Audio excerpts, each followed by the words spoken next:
नमस्कार मित्रों, मैं डॉक्टर भावना त्रिवेदी आप सभी का हमारे वीडियो चैनल में हार्दिक स्वागत करती हूँ। आज हम एक ऐसे विषय की चर्चा करेंगे जिसका नाम हर किसी की जुबान पर होता है, चाहे वो योगा करे या न करे, हर कोई इसे जानता है और उसका नाम है कपालभाति। कपालभाति को सब लोग कपालभाति प्राणायाम के रूप में जानते हैं, परंतु योग शास्त्र में कपालभाति का वर्णन षट क्रिया के अंतर्गत आया है। षट क्रिया वो होती है जो शरीर का शोधन करती है, अर्थात क्लींजिंग करती है। वे 6 प्रकार की होती है: धोतिर बस्ती तथा नेति त्राटकम नौलिकम तथा कपालभाति शैतानी षटकर्माणि प्रचक्षते। इन षट क्रिया के अंतर्गत कपालभाति का वर्णन किया गया है। यह षट क्रिया शरीर के शोधन के लिए काम करती है। जैसे धोती से आमाशय का शोधन होता है, बस्ती से आंतों का शोधन होता है, त्राटक से आँखों का शोधन होता है, नेति से नाक की सफाई होती है। लेकिन मस्तिष्क और फेफड़ों की सफाई का क्या? दिन भर पोल्यूशन की वजह से हमारे फेफड़ों में कई तरह के पोल्यूटेंट यानी विषाक्त तत्व जमा हो जाते हैं। उन्हें हम बाहर कैसे निकालें? तो उसके लिए योग शास्त्र में कपालभाति क्रिया बताई है। कपालभाति से हमारे फेफड़ों का शोधन होता है, मस्तिष्क की शुद्धि होती है। कपाल मतलब मस्तिष्क, भाति यानी चमकना। कपालभाति करने से हमारे मस्तिष्क पर, हमारे चेहरे पर तेज आभा कांति आती है, इसीलिए इसे कपालभाति कहा जाता है। तो आइए जानते हैं आज की इस वीडियो में हम कपालभाति कैसे करते हैं, इसके लाभ क्या है और इसे करते वक्त हमें किन किन बातों का ध्यान रखना होता है, इसकी जानकारी लेंगे। सबसे पहले किसी साफ सुथरे हवादार स्थान पर योगा मैट बिछाकर बैठ जाए।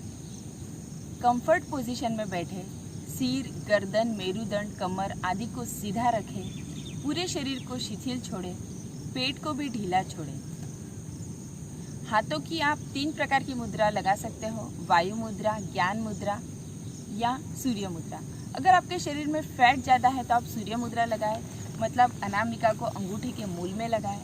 अगर आपके शरीर में वायु ज़्यादा है या आपको आर्थराइटिस की समस्या है तो आप वायु मुद्रा लगाएं। इसके लिए आप तर्जनी उंगली को अंगूठे के मूल में लगाएं और आप ज्ञान मुद्रा भी लगा सकते हैं। मैं वायु मुद्रा लगा के कपालभाति आपको बताती हूँ। कपालभाति करने के लिए आपको एक विशेष चीज़ का ध्यान रखना है कि इसमें आपको सांसों को बाहर छोड़ना है, और जब आप सांसों को बाहर छोड़ेंगे तो आपका पेट अंदर जाएगा। कई लोग कहते हैं कि वो सांसों को लेते हैं तब पेट बाहर जाता है उनका, तो ये गलत होता है। और इसे आसानी से समझने के लिए मैं आपको कैंडल का एग्जांपल देती हूँ। मान लो जैसे कि आप बर्थडे में कैंडल को बुझाते हो, तो उसके लिए हम ऐसा समझिए ये मेरा हाथ है और इस पे कैंडल है, एक हाथ मैंने पेट पे रखा है। तो जैसे ही हम कैंडल को बुझाएंगे तो आपका पेट अंदर जाएगा। यही आपको प्रक्रिया करनी है, लेकिन नाक से करनी है। आपको नाक से हवा बाहर छोड़नी है और आपका पेट अंदर जाना चाहिए। जैसे इस तरीके से। आप दूसरा तरीका ये है, अगर आप चाइल्ड ब्रीदिंग देखते हो, जो एकदम छोटे बच्चे रहते हैं, वे कैसी सांस लेते हैं इसका आप निरीक्षण करिए। वे जब सांस छोड़ते हैं तो उनका पेट अंदर जाता है और सांस लेते हैं तो पेट बाहर आता है। तो कुछ दिन आप चाइल्ड ब्रीदिंग की प्रैक्टिस कर सकते हैं। या तो आप जब तक आपको प्रैक्टिस नहीं होती, एक हाथ पेट पर और एक हाथ नाक के नीचे रख के इस तरीके से भी प्रैक्टिस कर सकते हैं। फिर जैसे ही आपकी सही तरीके से कपालभाति होने लगेगा तो आप नॉर्मल कोई भी मुद्रा में कपालभाति कर सकते हो।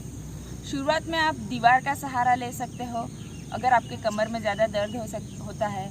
कई लोग जो रहते हैं, बुजुर्ग रहते हैं, वो चेयर पे बैठ के भी कपालभाति कर सकते हैं या ज़मीन के लेट कर भी कर सकते हैं। सिर्फ ध्यान रखना है कि आपकी कमर सीधी हो। चेयर पे बैठते हैं तो आपके दोनों पैरों का स्पर्श ज़मीन को हो चुका हो, इस बात का आपको ध्यान रखना है। कपालभाति करते वक्त आपको लयबद्ध तरीके से गति के साथ सांसों को बाहर छोड़ना है, जिसे हम स्ट्रोक कहते हैं। वह स्ट्रोक आपका 1 सेकंड में 1 स्ट्रोक, यह उसकी एक नॉर्मल अवधि है। इस तरीके से होना चाहिए। फास्ट भी कई लोग करते हैं, पर जितना आप मध्यम गति से करोगे उसका उतना आपको ज़्यादा लाभ होगा। सांसों को छोड़ना है, साथ में पेट को अंदर लेना है। इस चीज़ का ध्यान रखें, मैं आपको अभी करके बताऊंगी।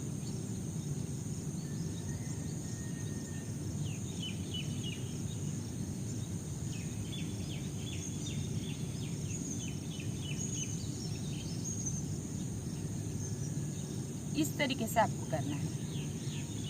पूरे कपालभाति करते वक्त आपकी आंखें बंद रहेगी, आपका ध्यान आज्ञा चक्र पे रहेगा, चेहरे पे तनाव रहित प्रसन्नता रहेगी। शुरुआत में आप 2 से 3 सेकंड में 1 स्ट्रोक कर सकते हो।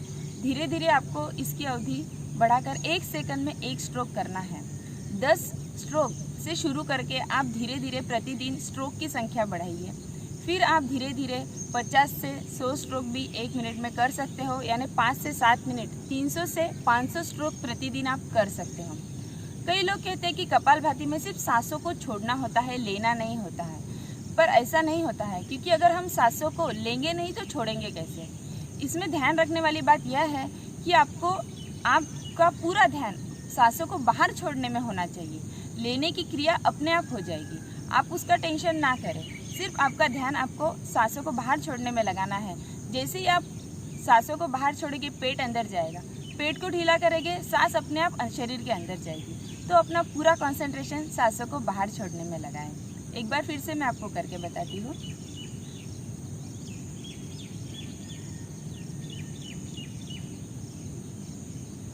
जब आपका कपालभाति पूरा हो जाए तो आपको एकदम से आंखें नहीं खोलनी है। एक दीर्घ सांस को छोड़ते हुए 3 बंद लगाने हैं, मूल बंद, उड्डयन बंद और जालंधर बंद। उसके बाद आप यथाशक्ति सांसों को रोक के रखें और फिर जब आपको सांसों को लेना है तो तीनों बंद खोल के सांसों को लें। जो व्यक्ति बंद नहीं लगा सकता है वो भी डायरेक्टली आंखें ना खोले, पहले कुछ देर सामान्य सांस ले, फिर दोनों हाथों को आपस में मलते हुए आँखों को रखे, आँखों को गरम गरम ऊर्जा प्रदान करें। उसके बाद धीरे धीरे आंखें खोलें। ये दोनों प्रोसीजर मैं आपको करके बताती हूँ।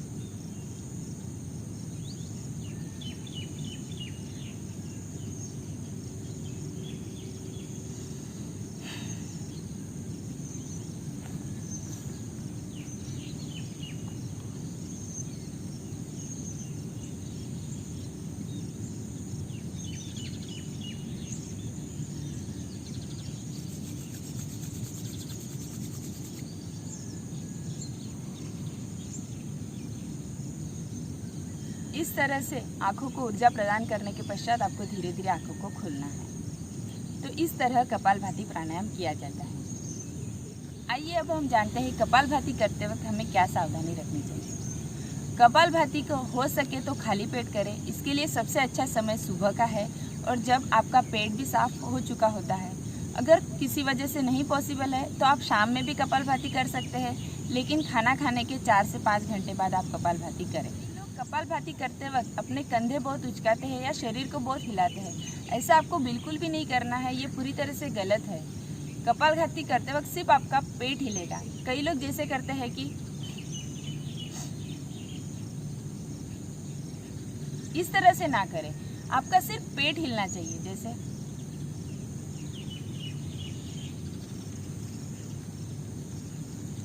चेहरे पर भी किसी भी प्रकार का तनाव ना हो, इस तरह से आपको कपालभाति करना है। शुरुआत में कपालभाति किसी योग विशेषज्ञ की देखरेख में ही करें।